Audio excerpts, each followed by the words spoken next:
Buset. Nggak bisa. Rasanya kayak kerupuk melinjo.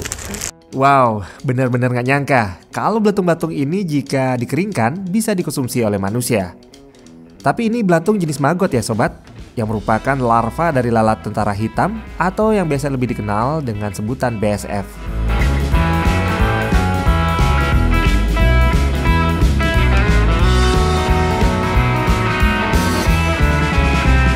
Hari ini saya cukup beruntung karena masih bisa melihat proses panen maggot yang hampir selesai di peternakan My Maggot.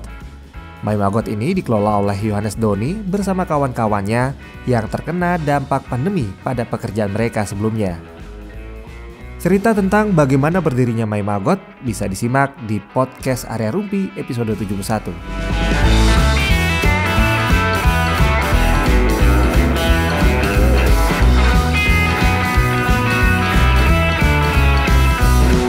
Proses panen maggot ini cukup unik sobat, di mana maggot yang telah berusia antara 18 hingga 21 hari ditebar di atas jaring.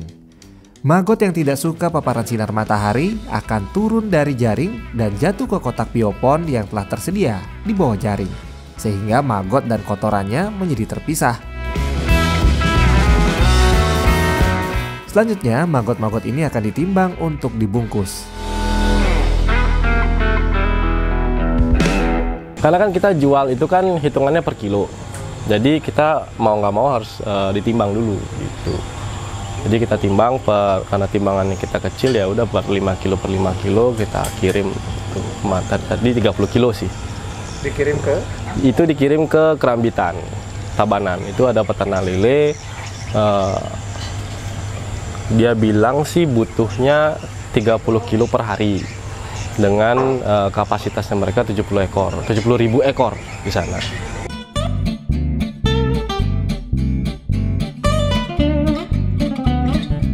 Peternakan My Maggot sendiri memiliki trik khusus dalam mempercepat pertumbuhan maggotnya, yakni pemberian pakan yang berbeda antara maggot kecil dengan yang besar.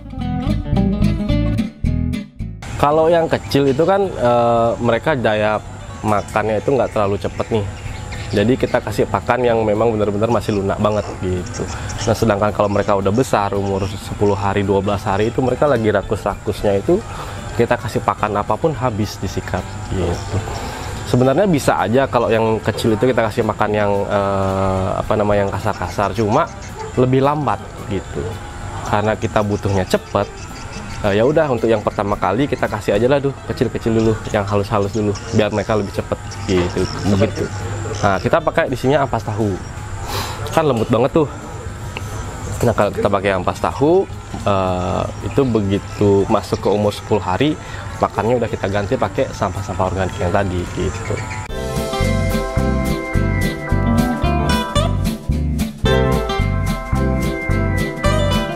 Maggot-maggot ini sangat sensitif dengan bau. Ketika dituangkan sampah organik yang menjadi pakannya, mereka langsung keluar dari persembunyiannya. Perlu diketahui juga sobat, maggot yang siap dipanen ditentukan dari ukurannya yang telah mencapai ukuran normal. Kalau yang bro ya lihat yang di sana kan bioponnya kotak-kotak nih. Kalau yang ini bioponnya beda sendiri. Ini bioponnya ada sisi miringnya di kedua belah sisinya. Nah ini kita sebutnya dengan biopon migrasi. Jadi si larva maggot BSF ini ketika dia masuk ke umur 30 sampai 35 hari dia akan metamorfosis jadi step berikutnya. Itu yang kita sebut dengan prepupa. Nah, prepupa ini dia ngalamin perubahan perilaku. Dia udah nggak makan dan dia akan cenderung untuk pindah ke tempat yang kering. Nah, jadi kita posisikanlah nih di tengah-tengah ini basah, kita kasih pakan. Jadi yang putih akan tetap makan di tengah, dan yang hitam yang kita sebut dengan prepupa itu yang udah tua dia akan naik. Nah seperti ini nih, dia akan naik, dia akan bermigrasi ke tempat yang lebih kering. Nah ini udah kita sediain tempat di sini. Nah kayak gini nih, ya paralon seperti ini. Jadi mereka akan bermigrasi ke tempat yang lebih kering untuk siap-siap tidur jadi kepompong. Gitu. Jadi proses jadi kepompong ya? Iya, kita kalau bahasa sederhananya sih kepompong. Tapi kalau bahasanya si larva ini dia jadinya prepupa. Nah, kemudian jadi prepupa. Nah, seperti ini. Seperti hitam-hitam seperti ini. Nah, seperti ini. Nah, hitam. Dia masih bergerak. Ini yang namanya prepupa. Beda sama kepompong kupu-kupu. Beda. Nah, ini mereka udah sama sekali nggak makan nih. Jadi fungsi mulutnya udah nggak ada.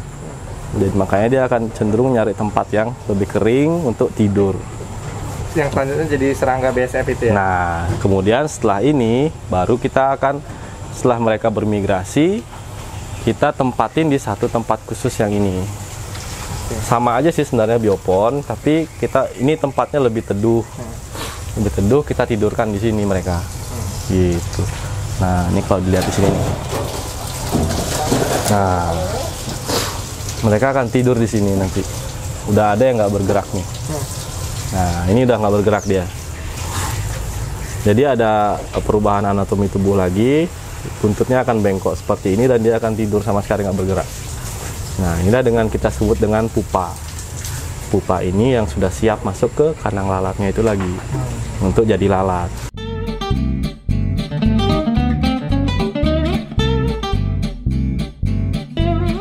Sobat, selain untuk mengurai sampah organik seperti sayur dan buah, maggot juga mampu mengurai kotoran ayam. Ini kita lagi mulai pendekatan nih, jadi sama para peternak ayam petelur terutama. Kalau Bro ya pernah ke peternakan ayam petelur itu kan dibuat bertingkat. Ya. Jadi di bawah itu kotorannya menumpuk. Nah, itu ditebar bibit maggot. Jadi itu akan terurai. Baunya kalau saya bilang 100% hilang, saya nggak bisa bilang kayak gitu, tapi akan menurun drastis baunya karena sudah diurai, udah habis itu gitu. Nah, begitu terurai, maggotnya kan gede nih. Nah, maggotnya ini jadi suplai protein di atas si ayam itu. Gitu. Jadi ada siklus perputaran di sana. Gitu. Jadi si peternak ayam itu dapat 3 manfaat. Bahwa pertama, polusinya berkurang, kedua, pakan tambahan protein mereka dapat, dan yang ketiga, sisanya itu, sisa medianya itu akan langsung jadi kita sebutnya dengan kasgot. Itu pupuk bekas maggot. Itu bagus banget.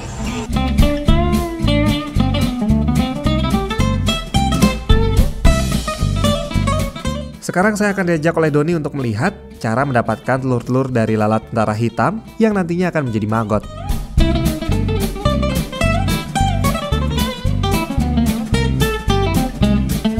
Ya, itu kalau si daun pisangnya itu sebenarnya media untuk mereka hinggap aja sebenarnya. Jadi mereka kan banyak banget tuh di sana tuh, ada jutaan bahkan miliaran di dalam sana. Jadi mereka butuh tempat untuk mereka hinggap, mereka butuh tempat untuk mereka kawin di sana. Jadi si yang menggantung itu semua mereka akan hinggap di sana, mereka akan kawin di sana. Gitu. Jadi hanya untuk media untuk kawin? Media kawin aja, media untuk kawin, media untuk hinggap. Sebenarnya bukan daun pisang kering pun nggak apa-apa. Tumbuhan hidup pun sebenarnya boleh, cuma ribet ngerawatnya kita. Kita harus siramin segala macam gitu kan. Tapi kalau yang udah kayak gitu, kering-kering aja udah.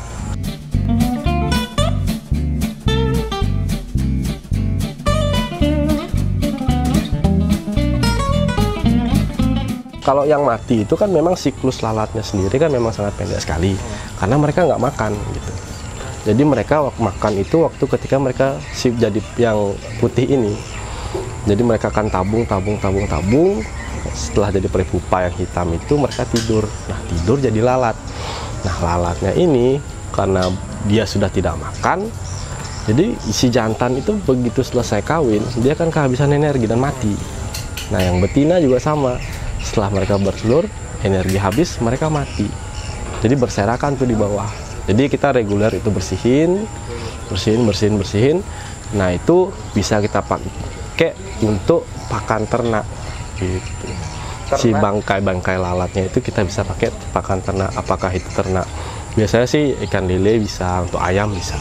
Tapi dengan syarat nggak lebih dari 24 jam. Karena kalau lebih dari 24 jam itu biasanya bakteri udah mulai muncul. Namanya juga bangkai, ya bangkai aja gitu. Jadi kita tetap bersihin setiap hari. Lalatnya itu masih fresh, bangkai lalatnya masih fresh. Itu yang kita pakai.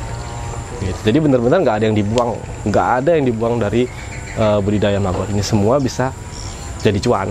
Gitu. Terus kalau itu kayu media. Nah, kayu itu kita sebutnya dengan aegis. Nah, si aegis ini memang tumpukan-tumpukan kayu itu dikasih sekat.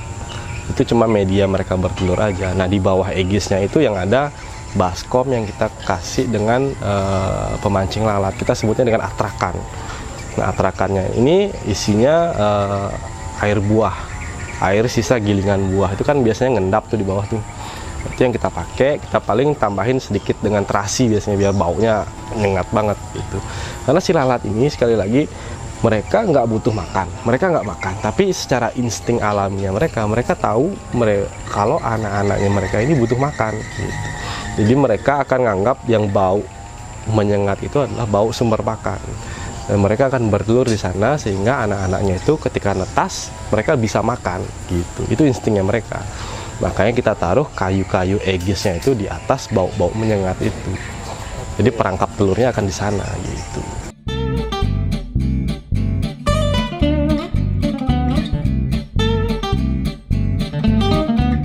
Gimana sobat? Menarik kan informasi tentang beternak maggot ini? Sekian dulu cerita saya kali ini. Ingat buat subscribe Alam Hijau Channel untuk mendapatkan cerita-cerita unik dan menarik lainnya.